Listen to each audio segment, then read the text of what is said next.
That trailer is awesome. It's one of the best trailers I've seen on the blockchain. So we have exclusive access to the battle mode, which is a demo. So this gives you a feel for what the game is going to have. So let's start off with a 1v1 solo.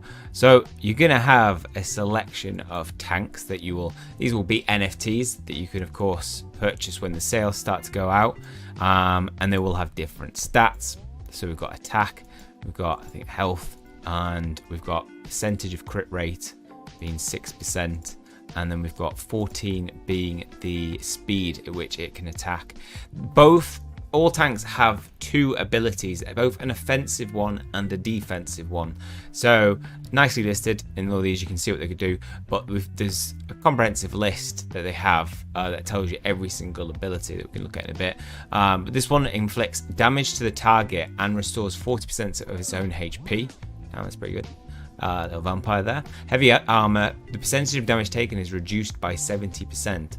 So you're using these abilities, that's going to add some strategy to the game. It's a turn-based warfare game. It's a little introduction. You click on a tank image you want to unselect, click on selected tank and click unselect. After you've decided on 7 tanks, this is in the 7v7 mode, you start playing and enter the battlefield. Click on each unique tank to view its different attributes and skills equipped, as there. Select a combination of tanks to bring you victory on the battlefield. So really working to get a good combination, balanced combination of these offensive and defensive abilities is going to be important. And in this age of armored vehicles, will you dominate or will you get wiped? It's time to find out in the age of tanks. So this one with Suckblood, I think that could probably do quite good versus just 1v1. Let's check it out. We've got the attack inflicts to the target and restores 40% of its own HP. Yeah, so okay, so it is stated there, so you don't have to click on it to see the offensive attack. Right, and then if we click go, we're ready to go. Right, so we're versus this guy who has I think I've seen that. It's like 3 projectiles or something.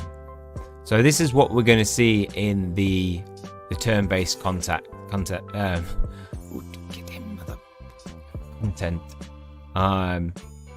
at the moment we're not delivering a lot of damage to it. He's just wrecking us. Okay, so now we're using defensive armor. So we restored our HP. Now dealing damage to him. Okay, I think we're winning. We are winning. So 1v1 is going to be very, very simple, isn't it? It's going to be, who's got the better tank.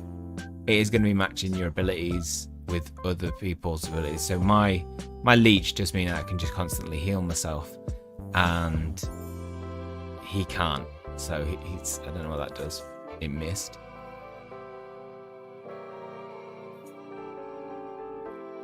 So below the stats, we have all the speed. We have the crit, 9% critical hit.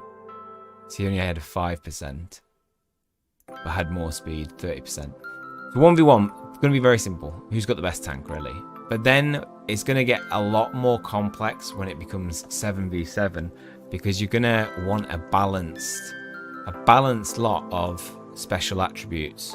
25% chance to kill the target with 1 hit. What? That ability is killer. So that you've got to have in the squad, right? Co-fire was what that guy was hitting me with. After the attack, 3 of our tanks also attacked once. So this ability is only good in duo play, in like 7v7, not actually solo play. So that could be cool to have. Launch 3 consecutive attacks, recover 10% of its own HP.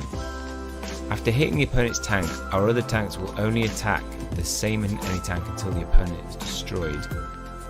Okay, and 40% chance to dodge an attack. Co-fire, resist 4 additional attacks, that's pretty good. After receiving damage from the enemy, it will attack the opponent's tank from the source of the damage. After hitting the opponent's tank, our other tanks will only attack the same, so that really focuses people on 1 tank. The attack tank can only attack our tank until 1 is destroyed. So it's really going to be about combining good abilities that attack and do damage, but also defensive ones that help protect your team, but also the kind of like next level is being able to direct tanks to specific things. So like focusing one tank's attention on you with the dual technique, using directive to focus on only being able to attack. Oh, is it? To hit any opponent's tank.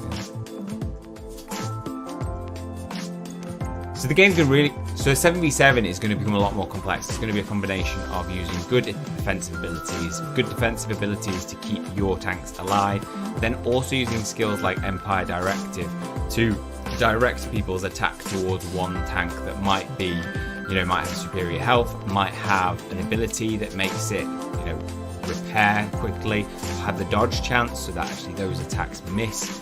So there's going to be a lot of strategy to it. Let's go in and check out what this will look like. We need to pick our 7th tank. Let's try to pick something new that we haven't seen.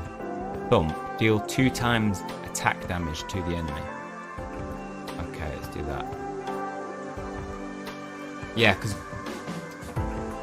because it's all auto turn based, you have to try and have some control over the tanks. Because if you were attacking and it wasn't automated, you would direct everybody's attack to one tank, wouldn't you? Whoa. Okay. They had a good little fight there. So they are basically taking it in turns of who's got the best speed. See, that one had 49, that's why that one went first, and 41 minutes. So round 1, we've lost 1 tank, they've lost 2. We're targeting him this time. I wonder if I had a 25% chance to kill straight away, won't it?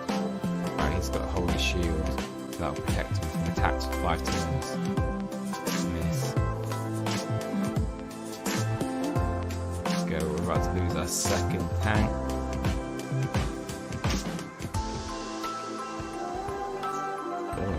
Yeah, got his attention. Oh yeah, he's got taunt.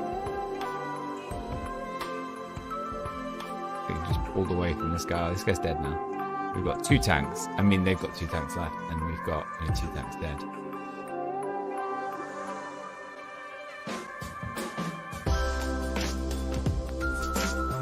Damn, this guy, oh, he's got dodge. So that's that dodge ability, 40% dodge chance. Keeping it doing really well. This turn he doesn't have it, so bye-bye. And now everybody can just murder this guy. Victory! With 4 or 5 of our tanks still left. We survived. So that is Age of Tanks.